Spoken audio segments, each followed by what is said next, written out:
Hi, everybody. This is Jose Palomino with another episode of Business Growth on Purpose. And we're going to continue the series we started a couple of weeks back on strategy, and especially the idea of right-sized strategy for small and mid-market companies in B2B. So if you're an owner, CEO, leader in a company, it's not a Fortune 500 company, and you're trying to think about strategy, and some of the literature just seems to be either way too tactical, like just how to improve your SEO results, or on the other hand, way too, it feels a little bit too big company-ish. I mean, and great stuff, Michael Porter, Philip Kotler, these are great strategists, and they're thinking it through really big picture, but that doesn't feel like something you can do anything with necessarily unless you really process it. So this series, if you haven't taken part in it yet, check out some of the prior episodes on it. And we talk a little bit, we start with just the big idea of what is strategy in the context of the small to mid-market, especially in B2B. And then we talked about a couple of steps you have to follow, questions you have to answer. So the main one, of course, being establishing your goals, like what is the strategy trying to accomplish? And then identifying your target customers. In the last episode, we talked about creating unique value for your target customers. So today we're going to talk about connecting with your target customers. So once you know who the who is, who you want to reach, and that's not just by company demographics, like saying industrial manufacturers or transportation manufacturing in the Northeast. That's too broad, and that doesn't really help you think about how to get traction. You have to start thinking about who in that organization do you actually want to reach. Is it a general manager? Is it head of production?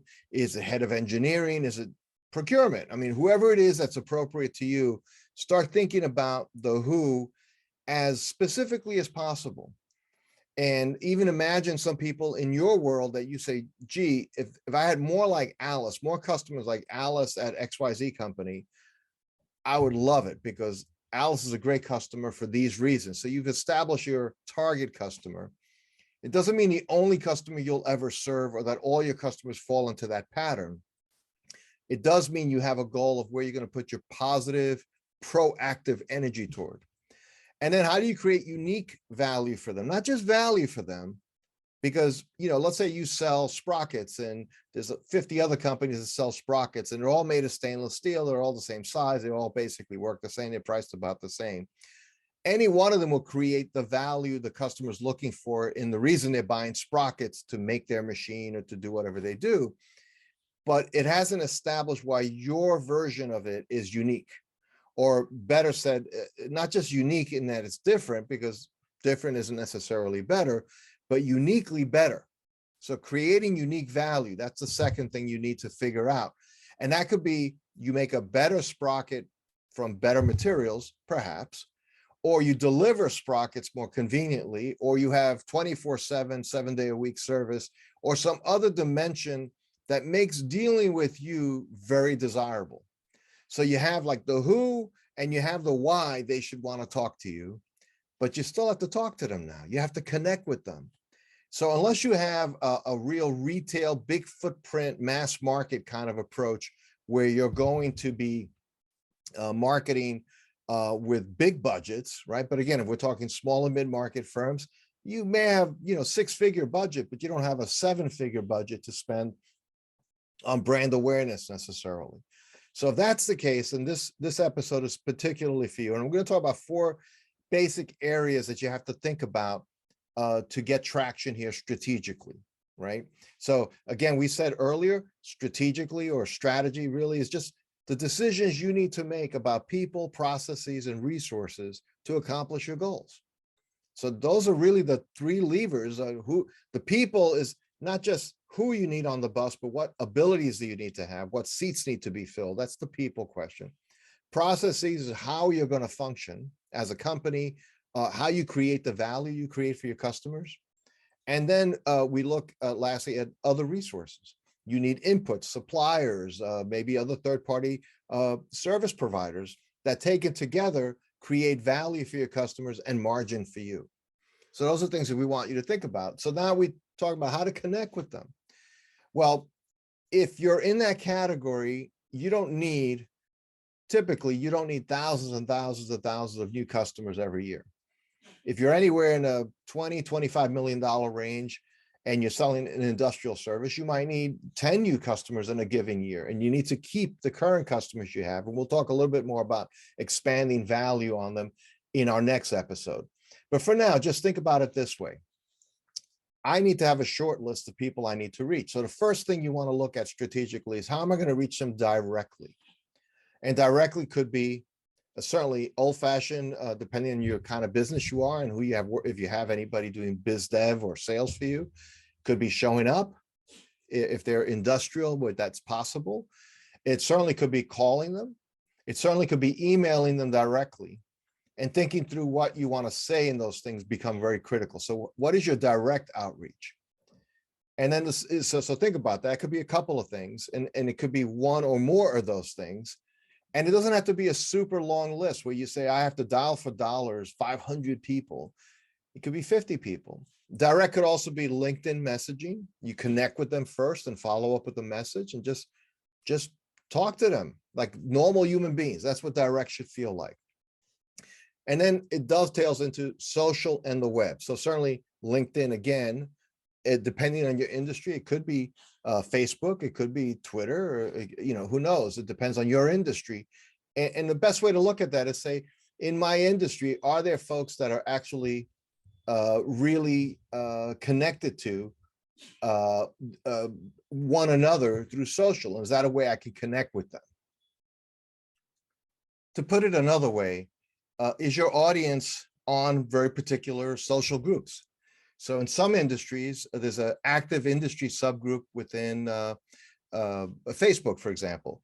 And it's very unique to sometimes not necessarily the buyer, the people with the purse string capabilities, but the people who influence the people with purse string capabilities. So those are all things where you have to start thinking about, first and foremost, what is happening on social that might be relevant to me?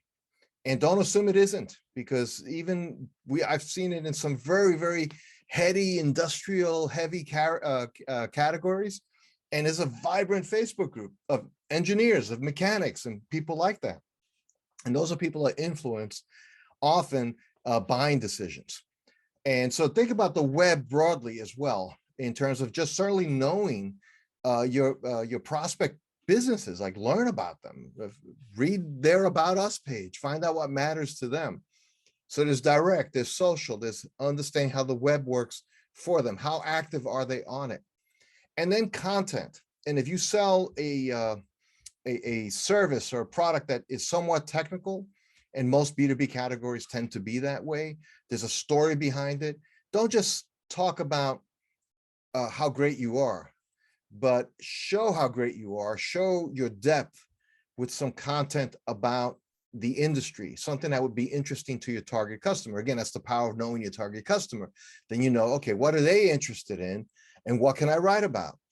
And of course, you might need to hire somebody on Upwork who writes good blog content in industrial categories, and make sure you look at that in particular. There's a lot of people who say they write blog posts, they write social posts, and they're not really capable of interpreting a technical category.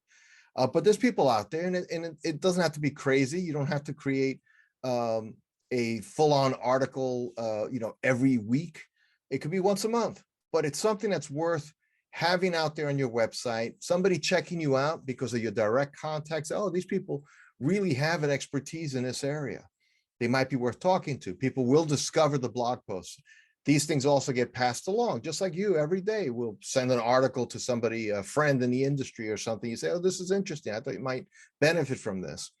And also in sales process, you can find that your own articles could be used as a follow-on note to your prospects. So you're talking to somebody, you're having some sort of an engagement conversation going on, one or two messages that change hands, and you have a good piece of content that talks about a process, talks about a case study, talks about a unique perspective on how to solve a particular problem. And you say, hey, it's something we recently wrote, thought you might find it interesting. And you hand it on. Now that content could also be video, just like this. No secret here. I'm I'm recording this on a good quality sound system, a good mic, but it didn't cost an arm and a leg, using Zoom to record this session. So anyone could do this, really. It's not hard technically. Knowing what to say and how to say it, of course, that's the challenge. So outline some thoughts for yourself, and then maybe you do a 2-minute video that you put up on. And by the way, if it's a 2-minute video, you could put it up on LinkedIn on your as a post. Certainly can go up on YouTube, can go up on your own website, can be embedded or used as a link embedded into an email. So content's the gift that keeps on giving, because all it does, it helps people understand what matters to you and what you think is important. And therefore they can decide if what you think is important makes you important to them. That's really the key behind that.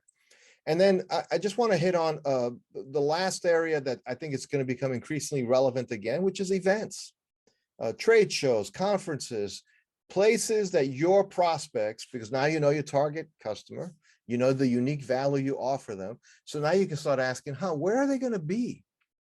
Where are they going to be? The people I want to talk to, that I can meet them. That doesn't mean you necessarily need to have a $50,000, 20 by 20 booth at McCormick Center in Chicago. That may be, it's great if you have something that's good and well done and that you're selling a machine or something you want to demonstrate. But oftentimes it just makes sense to go to the conference, know who you want to talk to, and know why you want to talk to them. So again, these are things that in strategy you should be asking yourself and your leadership team the question, how are we going to connect with these people? We know who we want to talk to. We know why they should want to talk to us. The unique value we create for them. But how are we going to connect with them? What are we going to do directly? What are we going to do through social and the web? What are we going to do in terms of content, getting content out there so that it really establishes us as being relevant to them? That's part of connecting with them.